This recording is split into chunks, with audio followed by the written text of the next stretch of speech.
Bonjour à tous.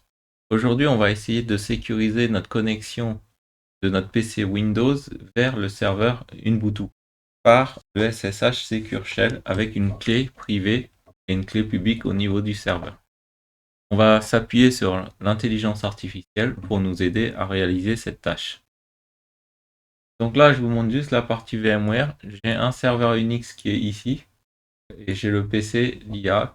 Donc je vais faire déjà un ping. La machine répond. Je vais faire un PNC sur le port 22.p22. Là, on teste le port si il est ouvert. Donc, il est ouvert. Donc, je vais pouvoir me connecter en SSH. Donc là, il demande le mot de passe. Vous voyez. Donc là, je suis connecté par mot de passe. Maintenant, on va utiliser l'intelligence artificielle pour justement nous aider. J'ai créé un outil, InnoveAdmin 6. C'est juste pour pas oublier des choses. Là, je suis sur Windows 11, Ubuntu. Je vais faire connexion. Donc là, je lui dis que je veux changer de mode. Et là, il me faut une doc. Donc si je trouve une doc, c'est important de trouver une documentation. Voilà, là, comment configurer une authentification par clé SSH. Cette doc, elle me plaît bien par rapport aux autres. Je lis un peu la doc. Okay. Je vais prendre cette doc-là et je l'envoie. Comme ça, il a une doc et j'ai pas tellement de prérequis. Je copie et j'envoie directement la procédure. Là, c'est le générateur de prompt qui nous a mis tout ça. Digital, donc voilà. On envoie ça et on va faire du copier-coller. Alors, première partie, génération de la clé SSH sur Windows. Je vais quitter. Donc là, je reviens sur mon Windows et je colle. Donc là, j'ai besoin des droits administrateurs. Donc là, j'ai besoin des droits d'administrateur. Je colle la fenêtre et je colle. Je récupère la capacité d'OpenSSH client. Je rajoute le client SSH.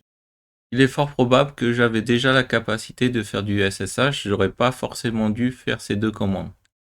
Donc là, il va me créer un nouveau profil SSH. Je peux tout copier. Il va créer la paire de clés.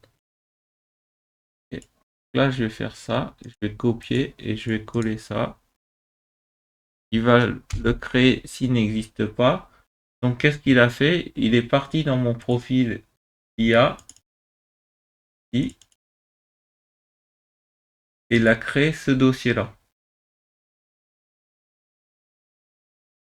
Il le crée s'il n'existe pas. Maintenant, je vais générer la paire de clés. Là, je vais mettre mon mail.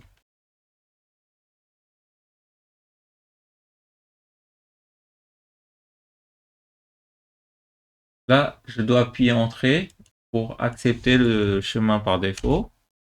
Et là, je mets une passe-phrase. Vous laissez vide. Donc là, quand je vais... Moi, je vais mettre LL. La passe-phrase, elle va servir si quelqu'un nous a volé notre clé. Donc la clé, elle est stockée dans un fichier dans ce répertoire .ssh. Quelqu'un nous l'a volé, il doit encore rentrer cette phrase. Petit point de vigilance avec l'intelligence artificielle qui est resté un petit peu en 2023. Ici, en 2024-2025, RSA reste supporté, mais on va utiliser ED 25519, qui est beaucoup plus sûr. Donc, il explique, si vous voulez avoir plus d'informations, vous utilisez une intelligence artificielle. Mais nous, ce qu'on va devoir juste changer, c'est ici. On va exécuter en tant qu'administrateur pour générer la paire de clés en ED 25519. Donc voilà, au lieu d'être juste en RSA, on est en ED 25519. On est juste ici et on fera les mêmes manips. Donc voilà, le fingerprint il a été créé. Donc résultat attendu, on va aller dans le dossier. Voilà, on a ici le ID RSA et ID pub. Donc là, je peux vérifier les clés avec ça.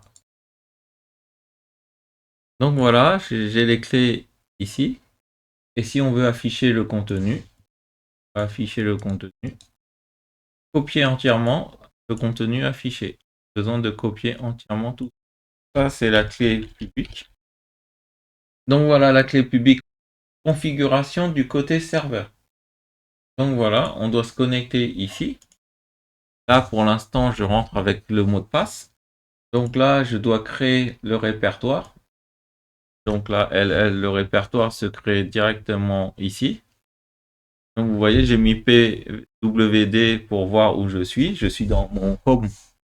Là, je suis dans la maison de l'IA. Dossier SSH s'est créé à ce niveau-là. Maintenant, on doit lui définir les droits. Voilà, seul le propriétaire peut lire et exécuter ces permis. Et le fichier qui contiendra les clés publiques autorisées. Voilà, là il a créé un fichier, hein, cd.ssh ll. Là il a créé ce fichier là. Et maintenant je reviens devant parce que et donc là j'ouvre le fichier qu'on vient de créer. Là on est dans home ia.ssh authorized clé. Et là je vais coller la clé publique à l'étape 5. On l'avait stocké là. Voilà. La clé doit tenir sur une ligne. C'est ce qui se passe. CTRL X pour quitter. Yes. Là, en fait, ce qui nous dit, on aurait pu passer par cette méthode aussi. En gros, on aurait pu passer cette commande-là et prendre cette clé-là et la mettre ici. Donc, on crée le fichier avec echo. Au lieu de créer copier-coller, on crée directement avec une commande. Voilà, vérification de la clé. Donc, on a vérifié le contenu. Vérification des permissions.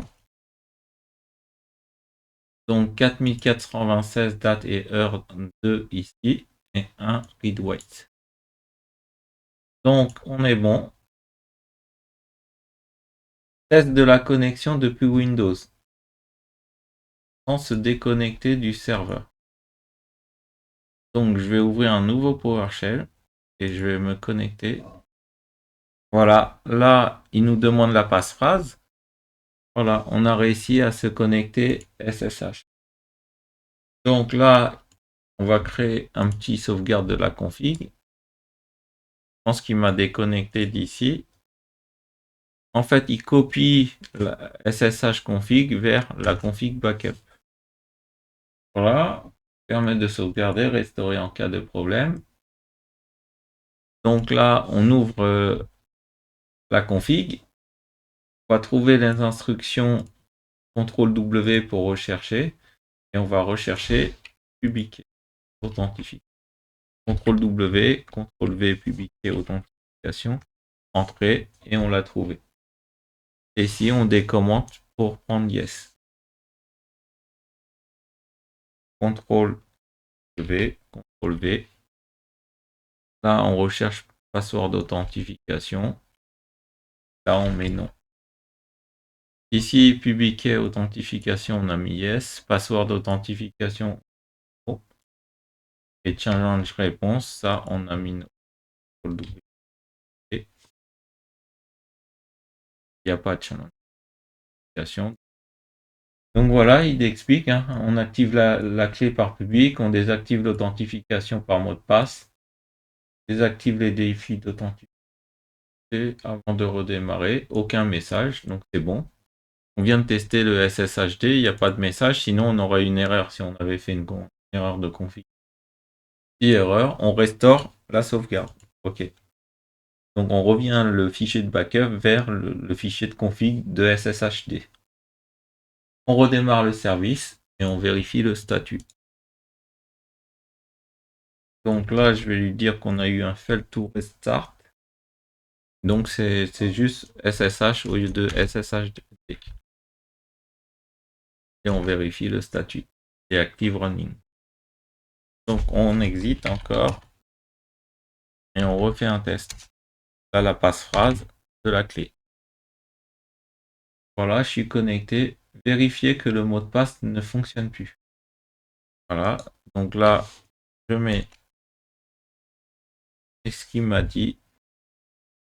Donc, public key, yes. Password d'authentification, yes. Donc là, j'ai un petit problème. Donc, je vais lui renvoyer ça pour voir. Donc, je lui ai envoyé ce qu'il m'a demandé. Donc, nous, on va modifier celui-là. Voilà, il n'y avait qu'une ligne dessus. Donc, voilà, j'ai modifié. On peut aussi supprimer parce qu'on ne l'utilisait pas. On va le supprimer. Voilà, et on va redémarrer le SSHD. Start, le statut. Et maintenant, on va voir le grep. Password d'authentification, il est no. Donc là, on est bon. Donc je voulais revenir sur pourquoi on a supprimé le fichier de configuration. Parce que au niveau de SSHD config, ici, le fichier de configuration, ça c'est le principal, là où il y a quasiment tout. Et après, on va avoir des modules additionnels ici en SSHD config. Et donc c'est pour ça, ceux-là, ils prennent la main sur le principal. Ça nous permet d'avoir quoi? Ça nous permet d'avoir nos modules en prioritaire. On touche pas on touche pas à la config principale. On vient mettre différents petites configs et après c'est un peu plus modulable. Si notre module il ne marche pas, on supprime notre module. Le principal, on n'a pas à le gérer. Il n'est pas aussi gros que le petit module. Sur le deuxième serveur qu'on a fait, on n'a mis que 4 lignes et ça correspondait au module qu'on voulait. On clear tout ça et on va au deuxième serveur. C'est l'IA et LL. Donc on a l'IP, cette fois-ci c'est le 330. Donc cette fois-ci SSH IA 172.16.3.130 fingerprint. Et là c'est pour l'instant c'est LL. Là on est sur le serveur Unix et on va faire la même chose. Donc on va copier, on va créer les deux permissions. Voilà, on a créé le répertoire plus. Là je mets LL, je vois bien qu'il est là mon SSH. Ce que je veux faire, ça va être celui-là. On va faire l'écho et on envoie directement. Ici on copie et j'envoie directement la clé. Voilà. Voilà. Donc là c'est pareil, là j'ai collé la clé, ça c'est là j'ai fait l'écho. À la place j'ai fait la deuxième méthode.